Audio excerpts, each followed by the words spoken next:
Babylonians invaded Jerusalem and sacked Solomon's temple. When the Temple of Solomon was destroyed in 586 BCE, all the temple treasures were lost to history. King Solomon is an intriguing figure because the Bible makes so many claims about him, controlling vast amounts of territory. He's the wiser, he has many wives than anybody else, he built everything, he has international connection. He's presented as the head of a huge empire. A violent storm near Jerusalem tore open the earth and exposed what searchers had hunted for thousands of years. The hillside cracked, revealing a tunnel that appeared on no ancient map and in no historical record. Of all the kings in the Old Testament, the most legendary is Solomon. What lay inside would shake the foundations of history and ignite a race to unlock secrets buried since before Rome existed.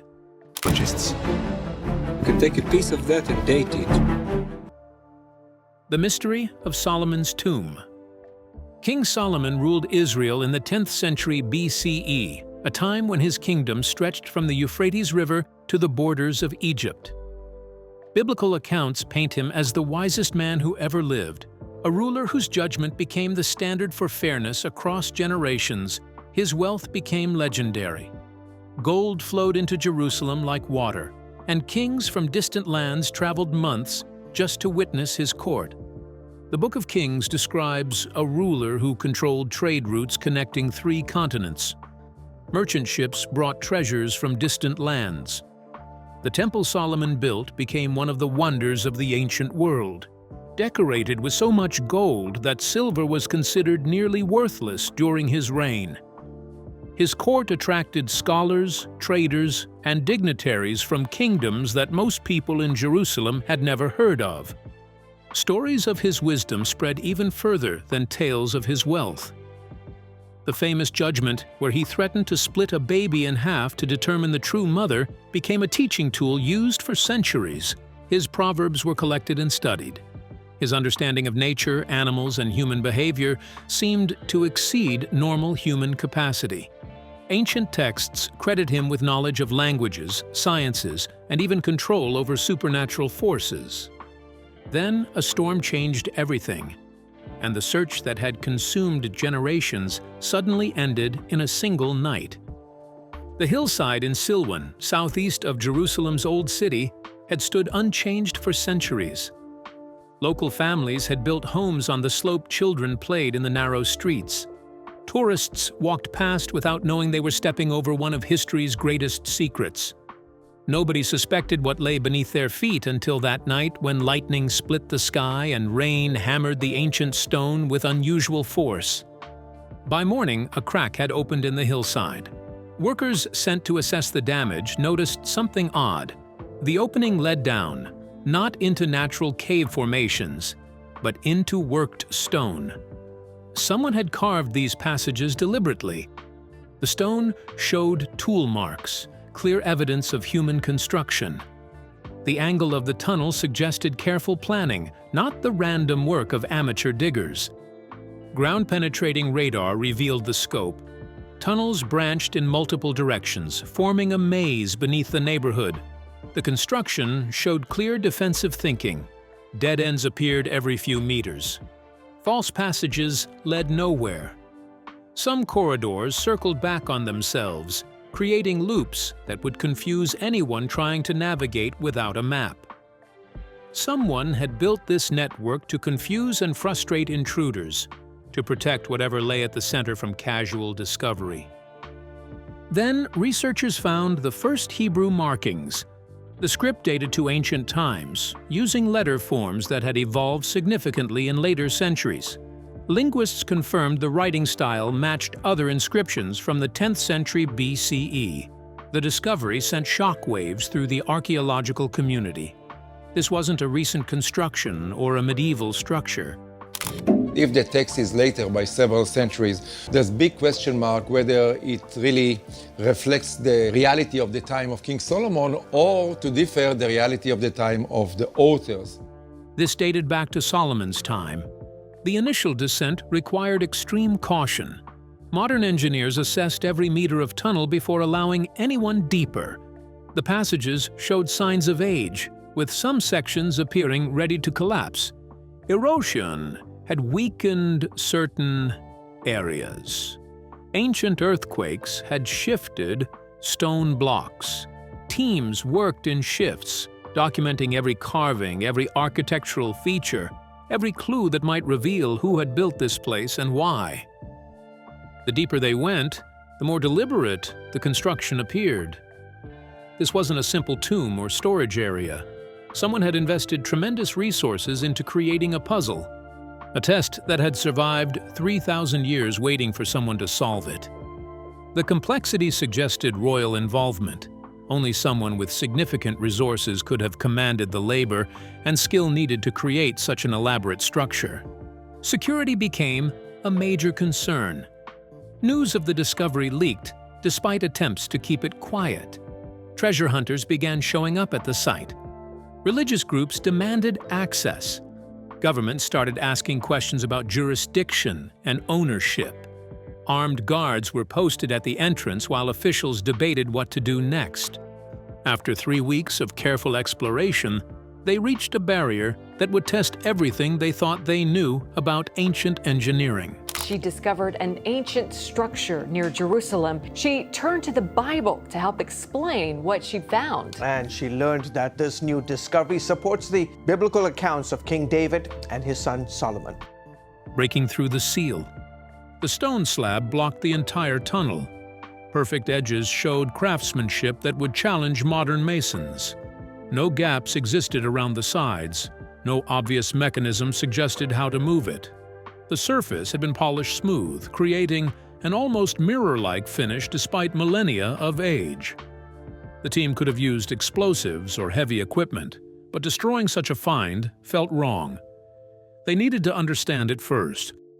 Dr. Layla Morgan, a specialist in ancient Hebrew, studied the text carved across the slab's surface for days. The words spoke of gates that yield only to wisdom, of passages that open for those who understand rather than those who use force. The phrasing matched writing styles from the 10th century BCE, Solomon's era. More specifically, it echoed the style of wisdom literature attributed to Solomon himself. The inscription contained riddles embedded within the text. Some phrases appeared to be instructions disguised as poetry. Dr. Morgan consulted with experts in ancient architecture, mathematicians, and cryptographers. Together they analyzed every word, every letter, every spacing irregularity that might contain hidden meaning. After weeks of study, Dr. Morgan noticed something others had missed. Certain letters appeared slightly raised from the surface, just a fraction of a millimeter higher than the surrounding text. When pressed in a specific sequence that corresponded to a numerical pattern hidden in the riddles, something clicked deep within the wall.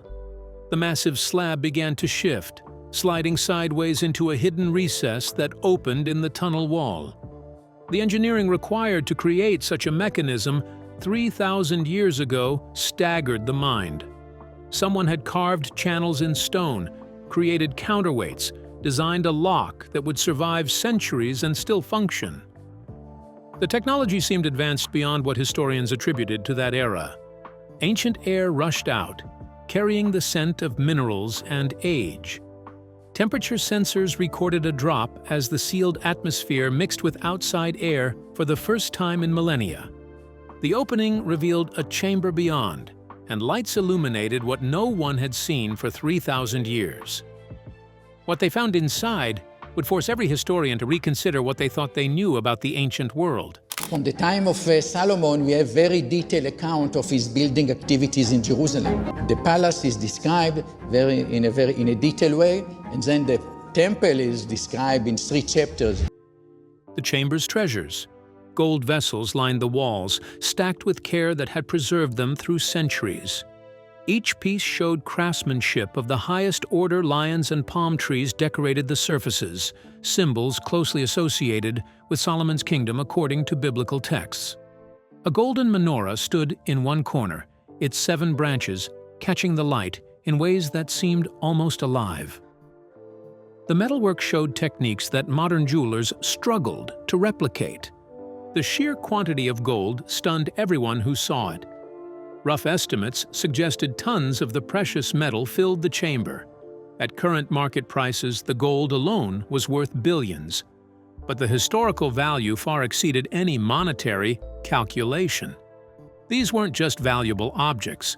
They were windows into ancient craftsmanship, trade, and culture. But the gold told only part of the story. Broken clay jars revealed traces of saffron and frankincense, spices worth more than gold in ancient times. Chemical analysis identified residues from spices that would have come from India and Arabia. Silk fabrics had deteriorated, but left enough evidence to prove trade with kingdoms thousands of miles away in Asia. This chamber held proof of commercial networks spanning continents, economic power that modern scholars had only guessed at. Archaeological evidence indicates that the one who commissioned and oversaw this construction was King Solomon. Ivory carvings showed scenes of daily life, religious ceremonies, and royal activities. Some depicted what appeared to be construction of the famous temple. Others showed processions of foreign dignitaries bringing tribute or engaging in trade. Each carving added detail to the picture of Solomon's kingdom, confirming some accounts while challenging others. Copper and bronze items filled several large storage jars. The metal purity suggested advanced smelting techniques. Traces of tin in the bronze indicated trade connections reaching as far as modern-day Britain, where ancient tin mines supplied the Mediterranean world. The economic web connecting Solomon's kingdom to distant lands grew clearer with every artifact analyzed. Every artifact matched descriptions from biblical accounts. The vessels resembled those mentioned in the Book of Kings. The menorah's design aligned with temple records. After centuries of debate about whether Solomon's wealth had been exaggerated by religious texts, here stood physical proof that the legends had basis in reality. Yet the treasure proved to be merely decoration compared to what covered the walls. This is a king blessed with unparalleled wisdom and power. This is the man who bent demons to his will. This is Pantheon mythology, and this is Solomon. Walls of wisdom. Mathematical carvings covered every surface. Spirals demonstrated geometric precision that wouldn't be formally described until Greek mathematicians wrote about them centuries later. The spirals followed exact mathematical relationships, showing understanding of ratios and proportions. Triangles showed relationships that suggested advanced understanding of geometry. Someone had used these walls as a giant textbook, recording knowledge in stone. The mathematics went beyond simple geometry. Complex astronomical calculations appeared in some sections, showing planetary movements and lunar cycles calculated with impressive accuracy. The ancient builders understood celestial mechanics in ways that wouldn't be common knowledge for centuries. Star charts mapped constellations with precision that matched modern observations. Engineering diagrams showed structural principles used in construction. The drawings demonstrated understanding of load distribution, arch construction, and foundation techniques. Some principles shown on the walls wouldn't be rediscovered until the Renaissance. This suggested Solomon's builders possessed knowledge that was either forgotten over time or carefully guarded by select groups. The six-pointed star dominated the northern wall. The Seal of Solomon, a symbol that would become central to multiple religious traditions, appeared here in its oldest known form. The star measured nearly 2 meters across, carved deep into the stone with perfect symmetry. Legends claimed this symbol gave Solomon power over spirits and demons. Seeing it carved in this chamber, at this scale, suggested the symbol held significance beyond mere decoration. He felt that he had discovered evidence of Solomon's mines. Mathematical relationships appeared in the star's construction. The angles and proportions related to other measurements throughout the chamber. Some researchers believe the star serves as a key to understanding the entire structure. that measurements derived from it unlock meaning in other carvings and inscriptions. Clay tablets filled niches along the eastern wall. Their text described temple dimensions, matching those in the Book of Kings with exact precision. The measurements proved accurate when compared to archaeological remains of the temple site. Other tablets contained riddles and ciphers that researchers are still working to decode. The intellectual wealth in this chamber rivaled the material treasure. Some tablets appeared to contain medical knowledge. Descriptions of herbs and their uses matched plants native to the region. Treatment protocols for various ailments showed practical understanding of medicine. Whether this knowledge came from Solomon's wisdom or represented collected learning from various cultures remained unclear. An iron chest sat in the far corner, bands reinforced with gold inlay. The chest measured roughly 1 meter long and half a meter wide. Its weight suggested dense contents, possibly more tablets or metal objects. Nobody has opened it yet. The chest remains cataloged and studied from the outside. Its contents another mystery waiting to be solved. X-ray imaging showed objects inside but couldn't identify them clearly. The decision to leave it sealed came after lengthy debates about preservation and the risk of damaging whatever lay inside. But one inscription changed everything, turning this from an archaeological curiosity into a global phenomenon. The Bible says that Solomon was active in several projects of construction. In Jerusalem, maybe in the vicinity, some other places, and then it says, in Hatzor and Megiddo and Giza. The inscription. The Hebrew text appeared above the main entrance, carved larger and deeper than any other writing in the chamber. May wisdom guide my hand as stars guide sailors. The phrasing matched Solomon's voice from biblical texts. The word choices echoed other writings attributed to him. The carving technique matched other inscriptions in the chamber. The craftsmanship dated to his era. When Dr. Morgan announced the translation at a press conference, the world exploded with reactions. Jewish scholars saw confirmation of their historical records.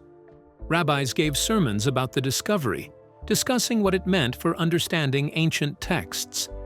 Some saw it as validation of traditions passed down through generations.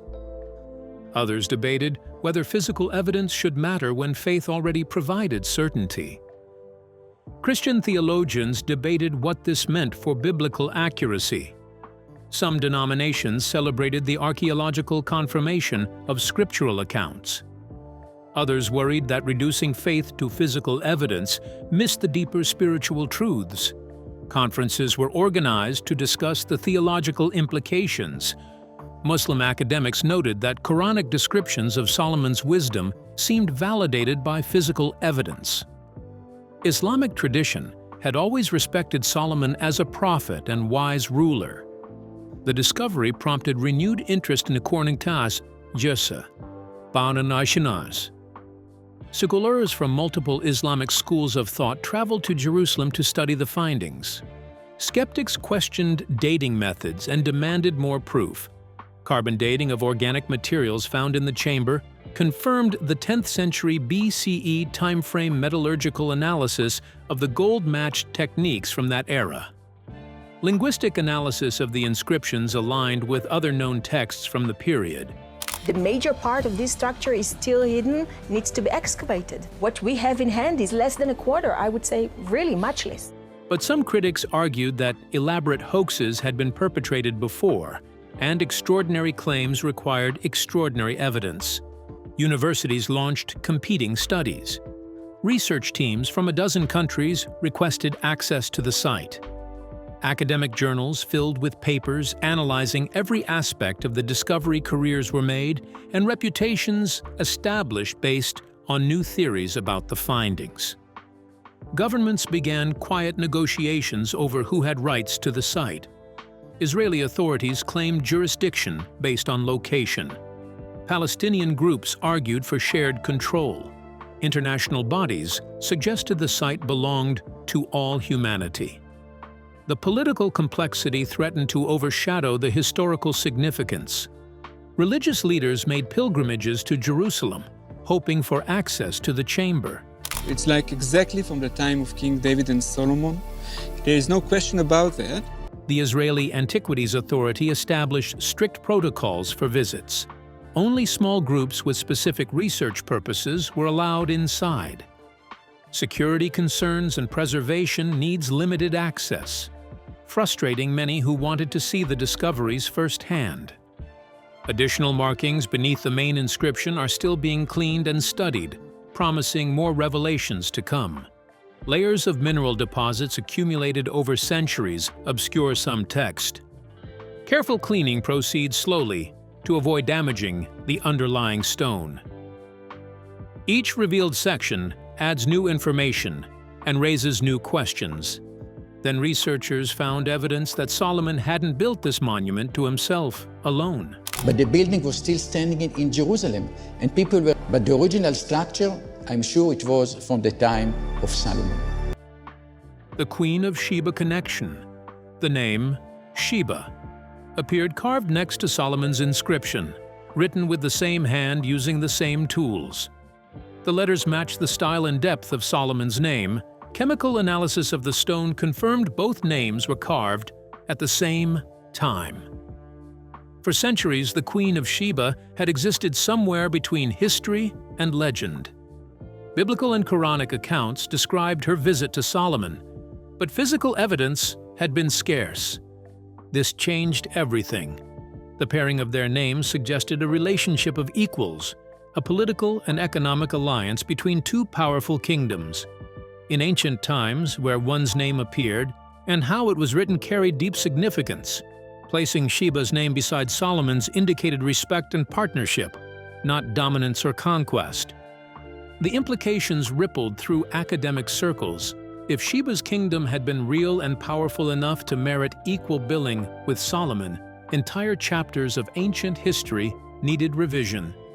Textbooks had treated her as possibly fictional, or at best, a minor ruler whose importance had been exaggerated. The evidence suggested otherwise. Detailed carvings showed the exchange between the kingdoms. Ivory from Africa appeared in multiple scenes, suggesting trade rather than tribute. Frankincense from Arabia, a precious commodity used in religious ceremonies, flowed between the kingdoms. Technical knowledge and cultural practices appeared to flow both directions. Carvings showed scribes from both kingdoms working together, architects sharing designs, artists learning from each other. This wasn't conquest or tribute. This was partnership, mutual respect between two sophisticated civilizations. The dynamic challenged assumptions about ancient kingdoms and power relationships. It suggested a more complex and interconnected ancient world than many historians had imagined. The global response split along predictable lines.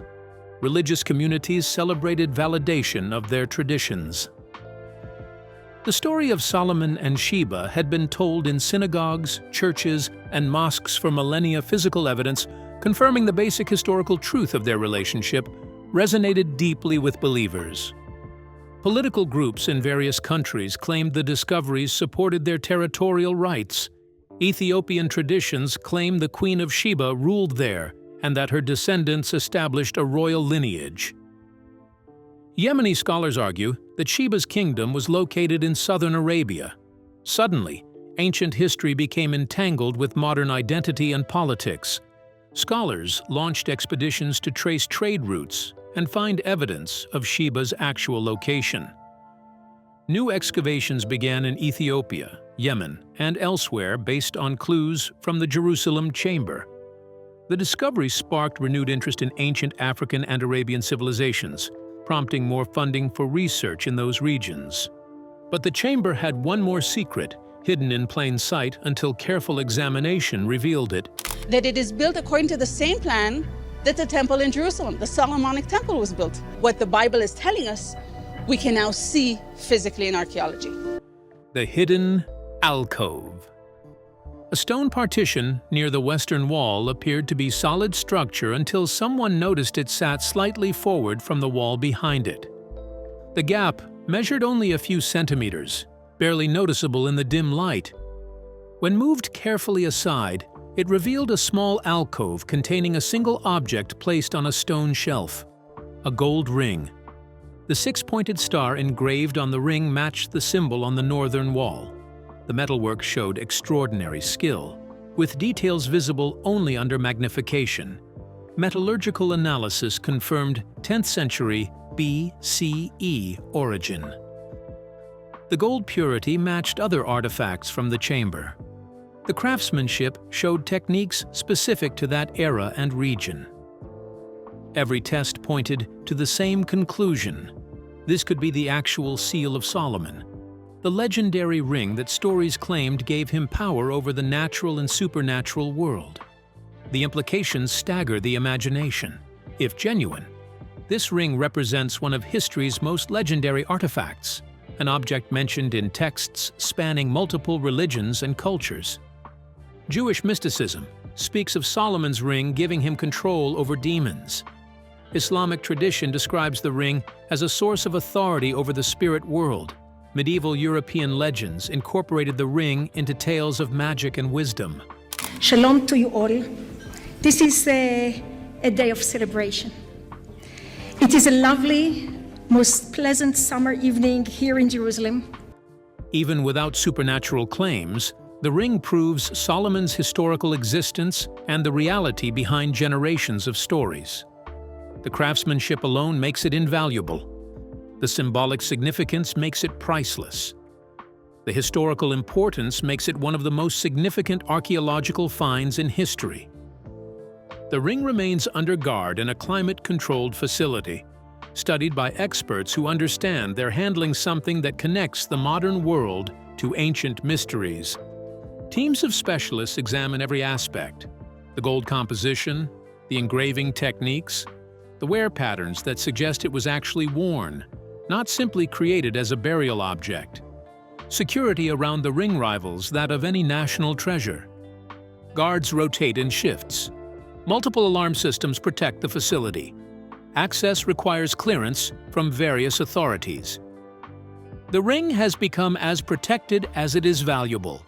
The mine of wisdom Solomon left behind proves richer than any gold deposit, and each nugget of knowledge reveals new veins to explore. Subscribe to follow this story as researchers unlock more secrets from the chamber that stayed hidden for 3,000 years.